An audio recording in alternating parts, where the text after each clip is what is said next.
Hello and welcome to the Abingdon Physics YouTube channel. Today we will be looking at EdExcel IGCSE Physics, Topic 8, Astrophysics, and in particular the Cosmology section of that. So all of today's video will be for triple award only, so if you're double award, click off now. But we'll be looking at sections 8.13 all the way through to 8.18.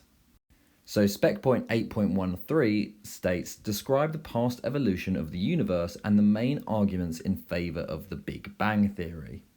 The main idea of this spec point is that the universe all started from a single point and then has been expanding ever since then.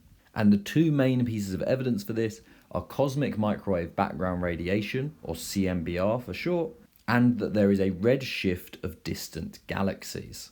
So spec point 8.14 wants us to describe the evidence that supports the Big Bang theory, and that is the red shift that we just mentioned and the CMBR that we just mentioned. So what is CMBR? Well, CMBR is microwave radiation that is found absolutely everywhere, going in all directions across the universe. Now, because this radiation is all across the universe, it implies that at one point the universe was all in contact. Over time, the wavelength of the CMBR has increased, and this implies that the universe has been expanding as the wavelength has also been expanding. I will talk about the red shift in more detail as the slides go on. Our next spec point is 8.15. Describe that if a wave source is moving relative to an observer, there will be a change in the observed frequency and wavelength. So what this is referring to is the Doppler effect. Now, the best way to show the Doppler effect is via the use of wavefronts. So if I imagine I have an object producing a constant sound at a constant frequency, the wavefronts will look like so. We would see this perfectly circular pattern. We remember that a wavefront is where a wave is at the same point everywhere. So the most common way to remember that is a wavefront is where the wave is at its peak value. So if the wavefronts are at the peak value, that means that the distance between the wavefronts is equal to the distance between one peak to another peak, which is also the wavelength. So now let's imagine we have an observer here and we have an object producing a sound which is moving away from us. As the object moves away, the position that it emits the sound from is going to change, and therefore the starting point of the wavefronts is going to change as well. This leads to the wavefronts either becoming bunched up or spread out. So because this object is moving away, the observer notices the wavefronts approaching him are more spread out. That means the wavelength is increased. Now, if we think about our equation for wave speed, where wave speed equals frequency times wavelength, the wave speed is going to be a constant. And if the wavelength is increasing, therefore the frequency of the observed wave will be decreasing. So our next spec point is to use the equation relating to change in wavelength, reference wavelength, velocity of a galaxy, and the speed of light. So what's really important to note here is that this lambda 0 is the reference wavelength. So that is the wavelength that we are given, and the lambda is the observed wavelength. This equation also uses the letter c, which is the speed of light, which is 3 times 10 to the 8 meters per second. So spec point 8.17 starts talking about the red shift of light from different galaxies. And the really key word here is galaxies. Red shift is always talking about different galaxies. So what do we mean when we say red shift? Well, galaxies emit wavelengths of light, and there's a certain wavelengths of light that we expect to see emitted. However, when we observe a galaxy that is far away, we often see that the wavelength of light is slightly shifted towards the red end of the spectrum. Therefore, the wavelength has increased slightly. So because this wavelength has increased slightly, that means that the galaxy is moving away from us due to that Doppler effect that we mentioned earlier. The spectrums of light received from a distant galaxy compared to what we expect will often look like so. Therefore, because the observed wavelength is greater than that what is expected, therefore the galaxy is moving away from us. And our last spec point, 8.18, explain why the redshift of galaxies provides evidence for the expansion of the universe. Well, what we notice is that the further away the galaxy is, the greater its redshift is. Now, this can be represented in a graph like so, And what it means that the further away galaxies are traveling faster away from us. And that implies that all of the universe started at a single point, therefore providing evidence for the Big Bang and the expansion of the universe. Okay, let's move on to some practice questions.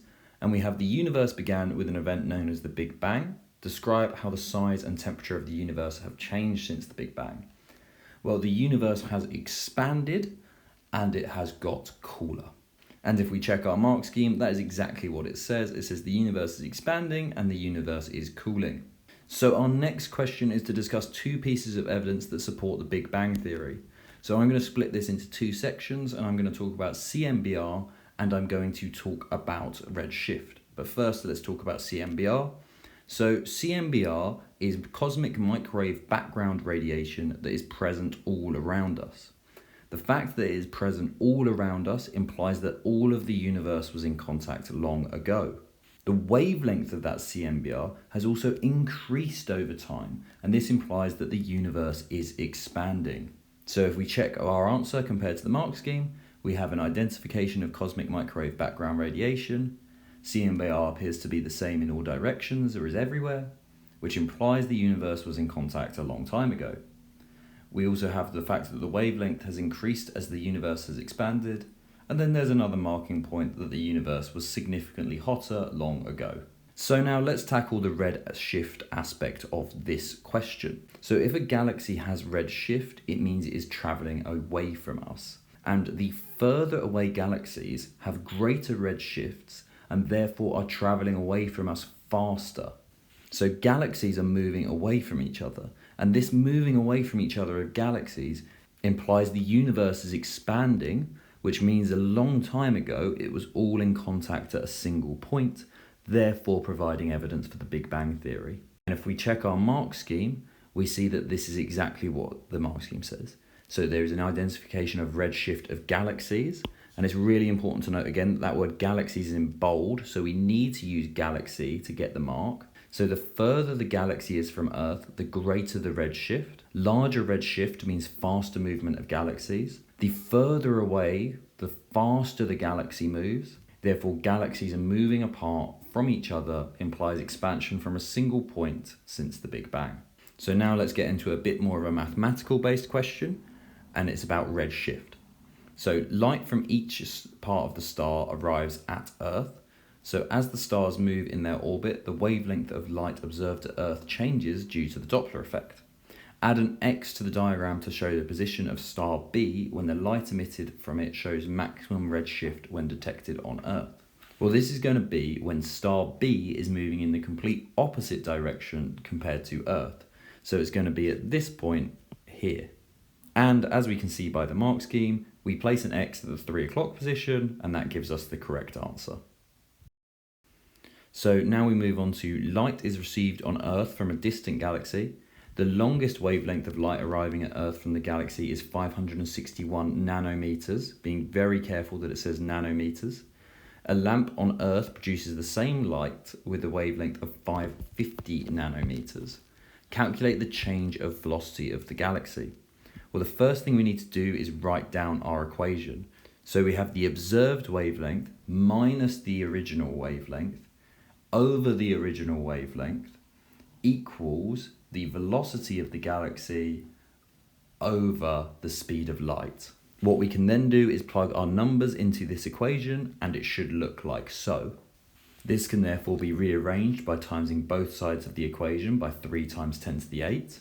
And after plugging those values into our calculator, we get a value for velocity which is equal to 6.0 times 10 to the 6 meters per second. And if we compare that to our mark scheme here, 1 mark for finding the difference in wavelength, all substitution correct into the formula, a rearrangement and an evaluation, we get the exact same answer. Thank you for watching this video. I hope it comes in helpful for your revision. This has been the Abingdon Physics YouTube channel. Please remember to like and subscribe. Leave a comment if you have any questions or what video or topic you would like us to cover next. If you have any questions, feel free to leave a comment to ask them there and I will answer them as well.